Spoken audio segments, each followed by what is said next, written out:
Coaches, are you ready to revolutionize your game preparation? For the past 5 seasons, coaches across the nation have been using the ultimate scout team game changer, the Coachpad. Imagine this: no more scrambling on weekends to prep scout cards, no more fumbling with paper and binders. Whether you're drawing your cards digitally with a computer program or sketching them by hand, the Coachpad is your all in one solution. Picture yourself on the practice field effortlessly managing your scout team or standing on the sidelines during game day. Syncing adjustments from the press box to your coaches on the sideline and back. With the coach pad, you can clearly see your scout cards even in the brightest sunlight. No more squinting or dealing with the wind blowing clear vinyl sleeves everywhere. This offseason, take your coaching to the next level. Get your coach pad today at thecoachpad.com and gear up for a winning season ahead. Welcome back to another episode of the Gap Down Backer podcast. Make sure you like, share, subscribe, comment, all that lovely jazz. Reach out to our guests. Check out our sponsor, Coachpad. Today we have the offensive coordinator at May River High School in South Carolina, Coach Jay Dyer. Coach, how you doing? Doing well. How are you? I'm doing good. Outside this cough that I was talking about, and I think the second cough drop I've inhaled since we started talking. Going well. Before we get started, I mean, how did you end up as the OC there at May River High School? So I've been at May River now for 9 years, going into our 10th year now. The school opened up back in 2016. That's when I first moved from New York, originally born and raised up in Rochester, New York. Went to college at Utica College outside of Syracuse, played football for 3 years, suffered an injury my junior year, and ended up being a student assistant coach my senior year. That spring semester of that senior year, I landed the job at May River High School as a math teacher and a defensive line coach. So I ended up coaching the D line at May River for our first 5 years. And then after that, our original DC had moved on to a different school. Then I was a co-DC with another guy that had moved down from Michigan for a couple years. And then I was our defensive coordinator for the past 2 years prior to last year, where under our new head coach, Coach Bonneville, I was our DC for 2 years. And then this previous season was my first season as our offensive coordinator for the Sharks. So moving into year 2 as the offensive coordinator now at May River.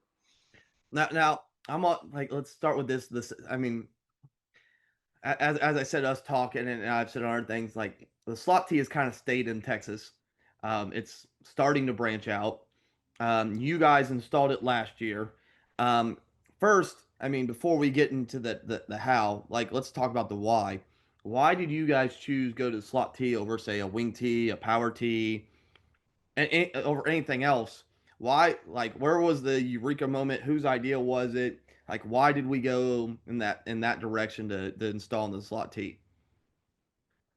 So for us at May River, we've always been a traditional either 21, 22, and eventually ended up in like a 13 personnel, lots of tight ends on the field type of gun, kind of counter power, smash raid type of offense is kind of what we initially found some success in under our original head coach. And then as Coach Bonneville progressed from being offensive coordinator to head coach, what we realized and struggled was our personnel was changing from what we had previously had at our school.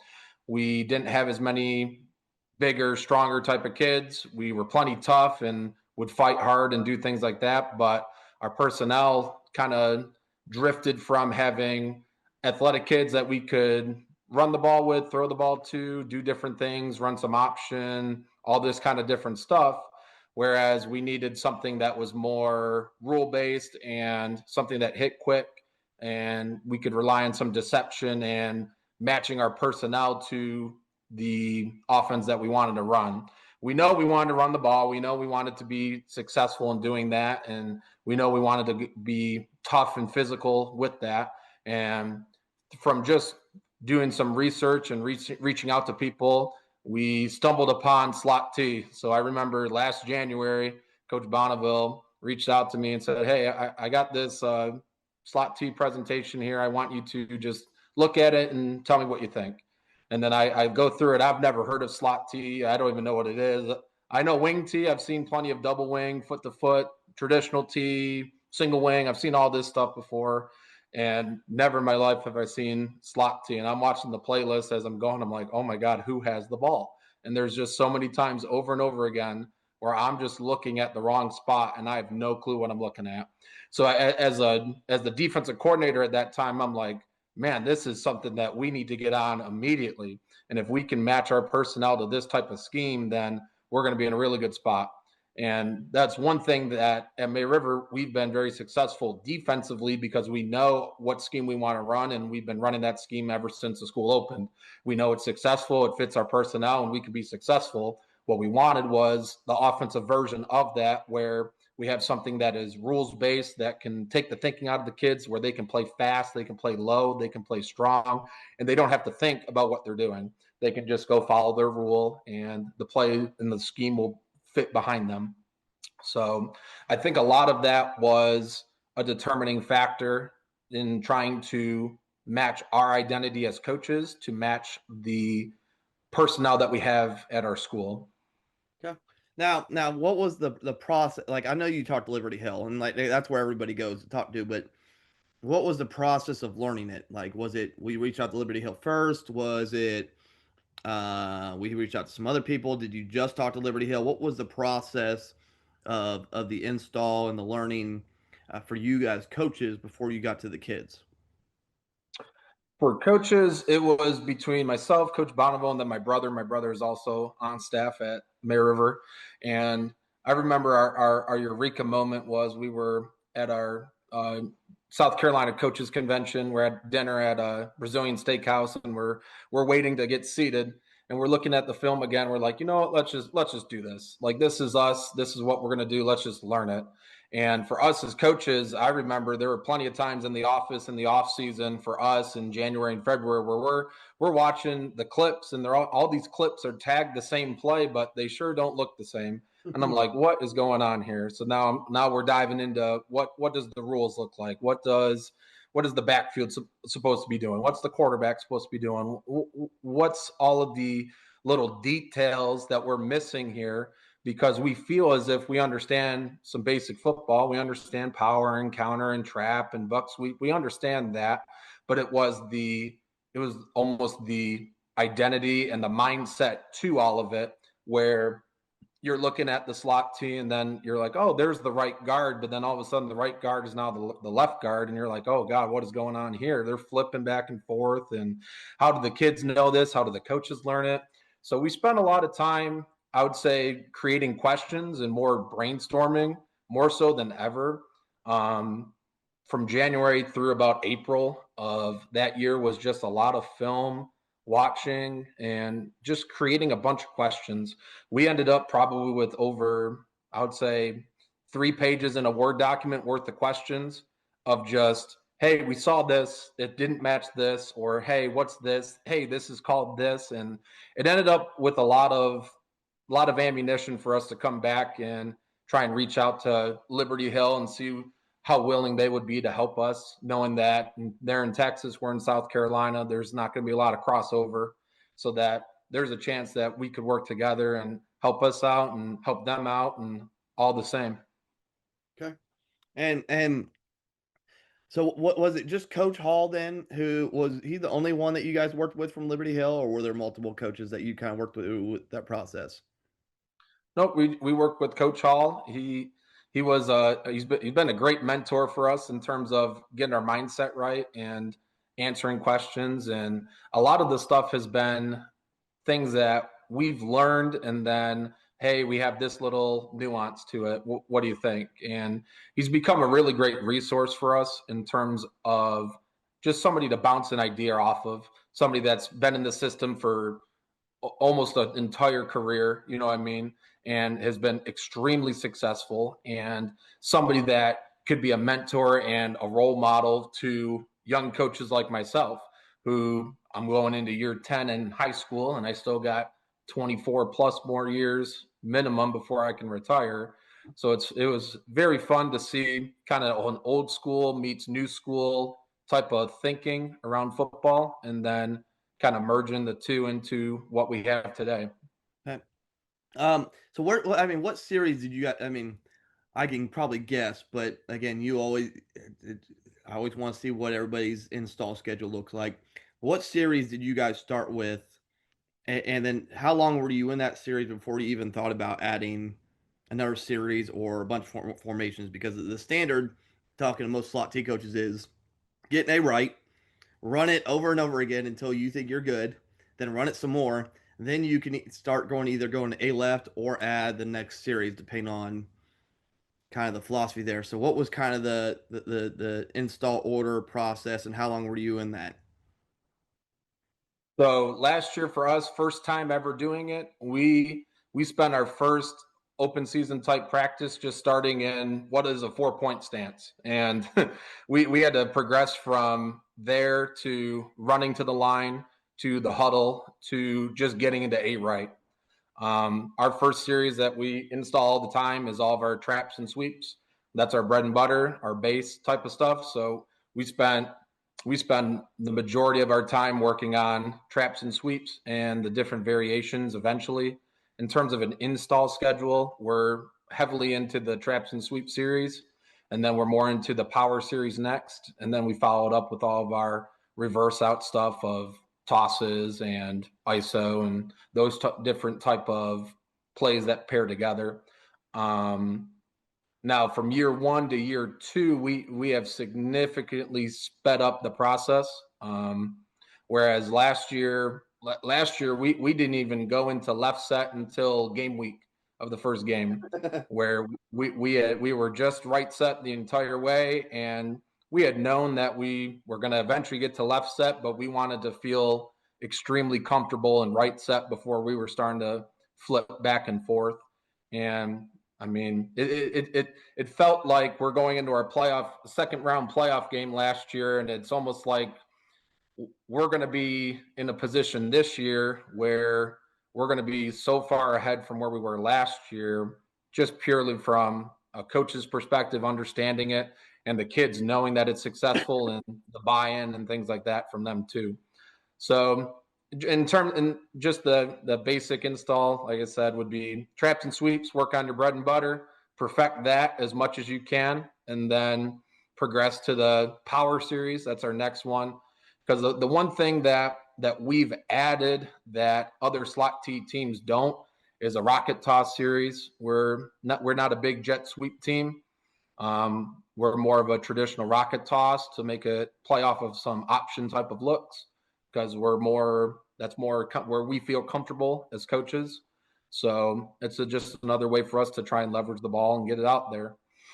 You're the I think second slot T coach. The other one I've not had on, but like me and him have DM'd, and he has gone kind of that direction too. Is less jet sweep, more rocket, because it kind of fits what they do and who they are, and the blocking. He likes the blocking, and it just fits better for him. So that's interesting. How much as the season went on, like formationally and series wise, did you keep adding? Like obviously you had right and left, but how much did you keep adding throughout the year, through your process of year 1 of this? Yeah, for year 1, it was almost weekly. Every week we would add something, where for us as coaches, we felt like we could be adding something every week that might be a minimal change to 1 or 2 kids in their position or where they line up or things like that. And then it ended up by the end of the year where instead of being in a more traditional A right type of 2x2 slot side, where we could end up in a 3x1 set with both backs on one side and do different things out of that and still get deception and different things going, where that just took us an entire season for us to feel confident enough to kind of branch out on our own and get away from just what would be the base. And the one thing our head coach, Coach Bond, tells me all the time is that we're still May River. We still have an identity, and we still don't have to be exactly what other people are doing.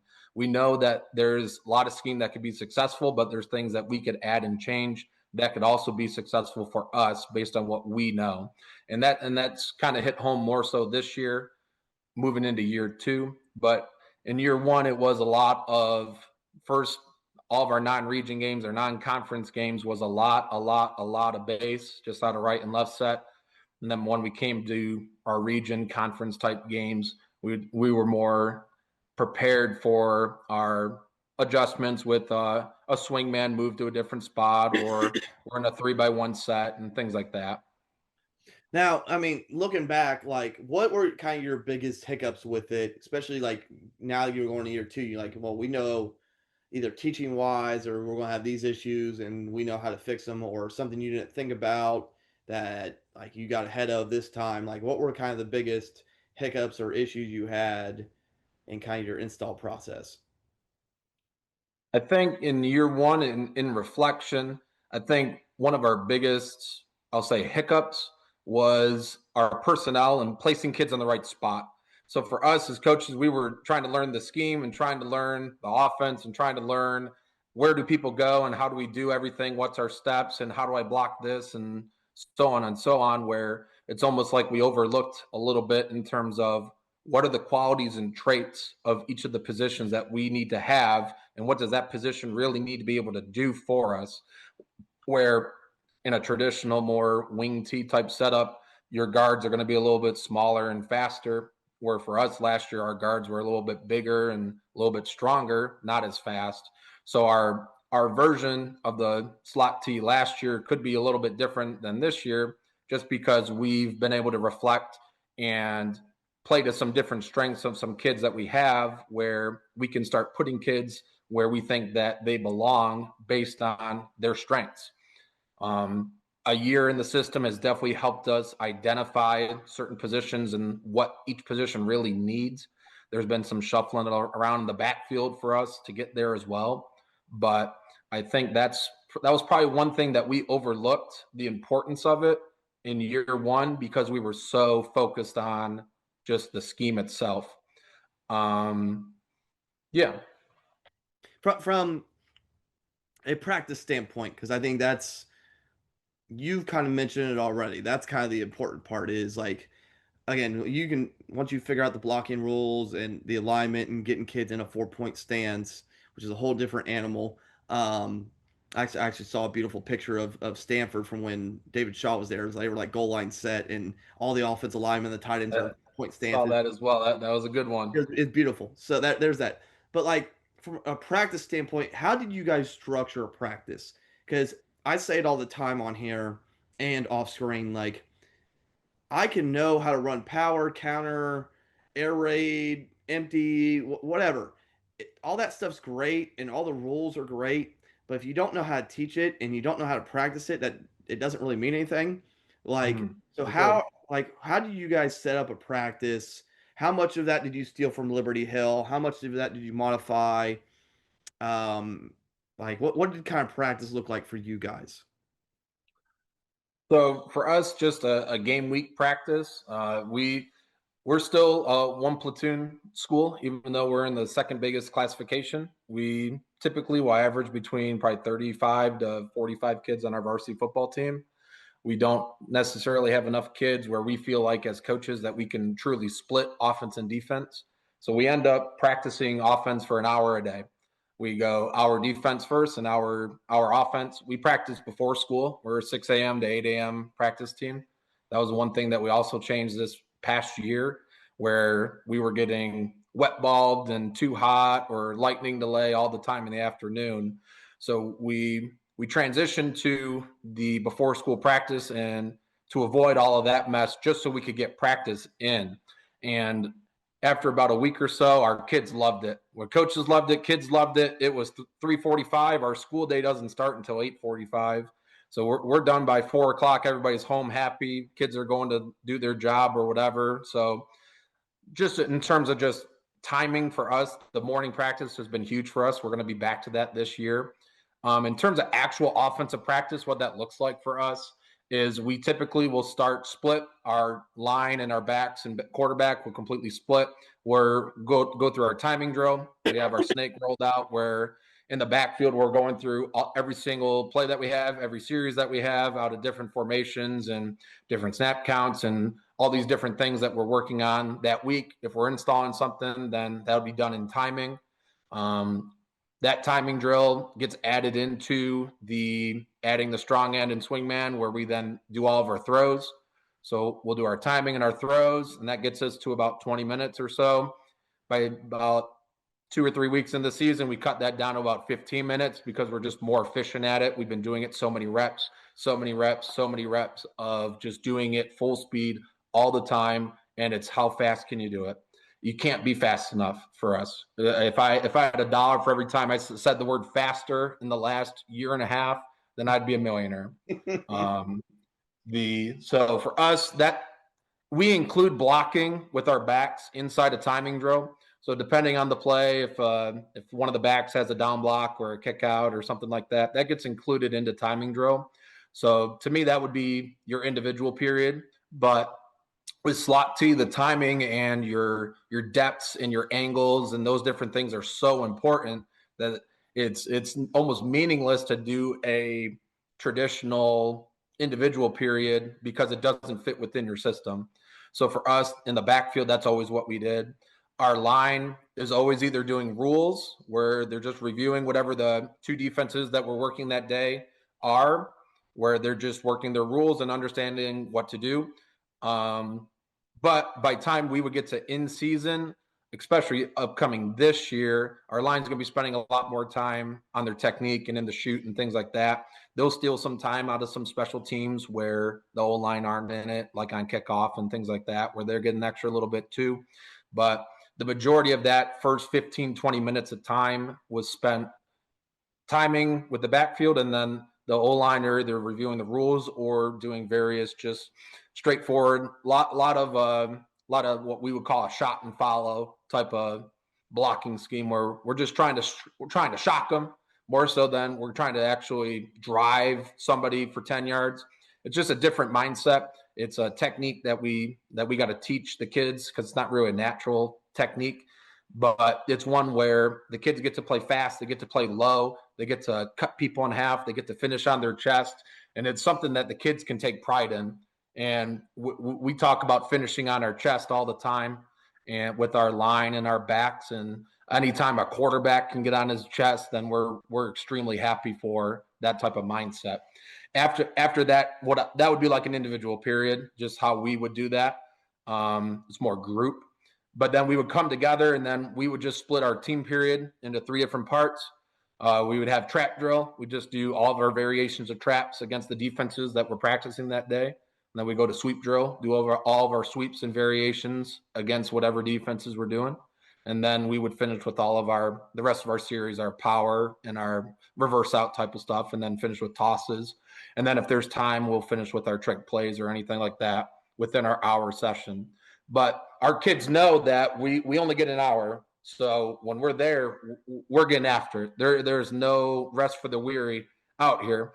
And that's one thing that this offense will do, is that it will weed out some kids that don't necessarily want to be playing football as much, not because of anything else other than you're going to be working hard and be held accountable to do something right for an hour straight every single day. I do want to ask with that, because again, I've talked to enough slot T coaches and I've seen Liberty Hill stuff. Like, how much contact would you say you have, like true contact, do you say you have in practice? For us, everything was against bags. And for us, it's been, we went the entire season. I'm still kind of in shock, but our head coach is even more in shock that it works. The 2 biggest things that in terms of practice that we did to help lower our injury rate were we added a 5-minute neck stretch period at the start of every day, where we do a basic quick warm up and then finish that with a neck stretch. The neck strengthening was one thing that we saw where even last year we didn't have a single kid that was out with a concussion, we've always had at least a couple a season. So I think that definitely played a role in it. And then the second thing is all of our offensive period is against what we would call the fun team with the bag holders, which are primarily our defensive only guys that don't play both ways, but they take fun into being part of the fun team. You know, they get to hit with the pad and things like that too. And that was something that was a complete mind shift for us. That was, I mean, we spent 8 years prior to last year just going scout team, ones-on-one scout team, or you got the JV kids that you're going to have to go scout team against. And that was something that we wanted to get away from because we wanted to try and increase our participation and have our own JV team be completely separate from the varsity team, where we didn't have to rely on those younger kids to have to run a scout team O-line against a junior or senior center, guard, that type of thing. So the bags, I think, has been a huge help for us. It keeps us healthy. I feel like it keeps us very fresh. Our kids are tired primarily because of the speed and pace of practice. And in that 40-minute team period, we could probably run. I'm willing to bet we could run 80-plus plays in 40 minutes. And that's probably with 2 groups running to the line. So that's with the first and second group running to the line, and there's a play every 30 seconds. It's basically conditioning for the kids, but it is also building that level of toughness and mental toughness too, where every day of practice you got a 40-minute fight of how am I going to be able to fight through this? I'm tired. I already practiced defense. You got a lot of things going against you, where it's going to help build the character for those kids while also using the bags to try and keep them safe. I just think it's funny because you talk about, I mean, the slot T is a physical offense. Like it is what it is. Like any offense could be physical. Let me rephrase that before I get blasted in some comments. However, under center teams, particularly like when you look at the slot T, like, oh, you think very physical in that. And then every slot T coach I talk to is almost 100% all bags, all practice, or it's like 90-10. Like there might be like one team period where it's good on good, kind of like you said. But like, I mean, I got clips of my buddy running in practice in Texas, and everything's against bags. And so I just think it's astounding. But again, it's all about what you talked about. It's staying healthy, and you can get if you teach your bag holders, you can get a decent look and run through what you need to run through. So I just think that's a very interesting concept. Anytime I talk to a slot T person, I want to have that conversation to see if they're all on the same plane with that. It took us a little bit to convince us. It took a little bit to do it, but like you said, it was a matter of teaching a couple of our defensive coaches on how do we get the bag holders, how do I hold the bag right, how do I align correctly. Do I want you to take 2 steps? Do I want you to actually just flow to the ball? You know what I mean? Like there's a lot of different little nuances to it that it took us a little bit to figure out. But I mean, we started last year for a lot of the preseason and spring practice and summer where the bags didn't even move. It was just a matter of just getting us going in the right tracks. But now we've progressed to where we're almost full flowing a defense just with the bag, so that we're not getting somebody ear hold on the side or things like that based on whatever play we're running. Yeah. No, I get you. The last question I have for you podcast wise, like what does your offensive pregame look like? Because I think that's what I say this all the time on here for people who get to the end of these podcasts. No one's ever happy with pregame, and it's just general rule of life. I've yet to. There's coaches who eventually figure out one that they like or that's good enough. But again, let's be honest. And mine's gotten shorter every year just because I just get irritated. I think. Yeah. I have a new athlete. Me and the athletic director are both new, and we were email exchanging the other day about what time I want to be there, and I was like, mine's got short, like give me there an hour before. By the time we got everything set up and all that, we're good. Like, because also from my experience, the longer you are, especially at an away game, the more likely something stupid's going to happen, where somebody's going to do something that's going to get them in trouble or something broken, and I don't need that in my life, from personal experience. So, what is y'all's I mean, you can go over the whole pregame, or you can just go over offense, however you want to do it. But what does y'all's pregame look like? So for us, our pregame, we're on about the same page of how short can we make it, but still get everything in that we want. Our first head coach way back when, this is years ago, he was a big, long warm up, but then followed by like a 30-minute wait before the game, and that was the absolute worst.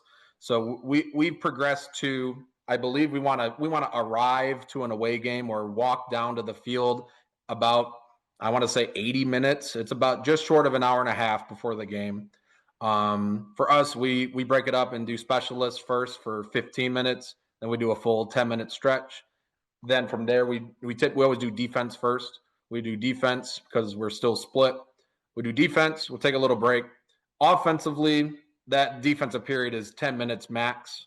So then offensively, all we do is we'll be back to split just like we would in practice. So our backfield has the snake out and they're doing timing drill. They have the bags out there. It is the exact same drill that we're doing in practice, just in the game. And our offensive line is going through their individual series where they're doing all of their shots and follows on bags. And for home games, we're hitting the sled pregame for our linemen a little bit. And that's kind of a more of a mentality, kind of more of a surprise to teams that haven't played us at home to know that. It's kind of like that type of reaction from some of these teams that they know what they're getting into. They know what we do. They see us on film, but then it's like, it's the, what moment when it's come to game time for the line. And then we come together, we do just a basic play a game type of script where we'll go through all of our special teams, run a defensive play or two, run a couple offensive plays, kick an extra point and get off. Our goal is to hopefully be done with a warm up in an hour. So then we only have about probably 15 minutes max of a waiting time, whether we're home or away. And then if we got to move around or how far the locker room is and all that stuff plays a role. But that's kind of our core thing. And we make it as much like practice for our kids. So it's not something completely different. I remember when I was in college, our college warm-up as offensive line and defensive line was nothing like what we did in practice. It was like its own set of rules and an own drills that we would do that was just specific to the game. Yep. Which I don't quite understand. It. We just wanted to replicate practice one more time before we go out there and go play. I lied. I do have one more question for you, and this is more of a selfish question, just because. And we talked about it before we came on camera. You played at Utica for Blaze, and do you have any good Blaze stories or good Utica stories? Because again, I've had, as I said, 10 to 15 either coaches or alumni of Utica on here. So is there any good stories, any of the coaches or Blaze particularly? You got anything good from your time up there in Utica? Yeah, I mean, I would say for Coach Faggiano, the one that sticks with me forever, and my brother and I, we both went to Utica. We both graduated and played football there. And we joke all the time because I remember this is 4 straight years now that our first team meeting for the year is a guarantee that Coach Faggiano is going to show on a PowerPoint a picture of a house and this house that we're trying to build. And he's trying to build this house and build this house over and over and over again. We're building the house. We got the foundation. Then we got this and we got this. You know, Coach Faggiano, his Italian core just kind of comes out as he's speaking. And you could just feel the energy and passion in your first team meeting. Well, I think it was my junior year. We always did a skit during fall camp where different groups of people would come together, make a skit. And one of the skits that we ended up doing was doing the Faggiano building the house PowerPoint, his first team meeting every time. Like his like core points were like faith, family, football. You know what I mean? Like, and just we would change those and make it more appropriate, more funny for the scenario and the skit night. But it was one of those where you could tell that this guy lives and dies by this type of message that he loves sending to kids and to families. And it's held true for me. And we make fun of it now, but it's one of those where it still holds true. You still got the foundation. You got to have it. It sticks with you. It does. Like, I mean, like I said, you have that. And Like I still live by my high school coach. I mean, he said if you're on time, you're late. If you're 5 minutes early, you're on time. And I have remembered that. He said it every year. Like I have remembered that to this day, and I have repeated it to kids over and over probably too. So, coaches, give Coach a follow on X, Twitter, wherever we're calling it. Reach out if you're interested in talking slot T more specifically with him. Like I said, I really wanted to hit on the kind of the year one. I'll probably try to have him on again next year after he's done with year two to get a little more in the weeds. Like, share, subscribe, all that jazz. Give a check out to Coachpad, our sponsor. Otherwise, that's in our episode of the Gap Down Backer podcast.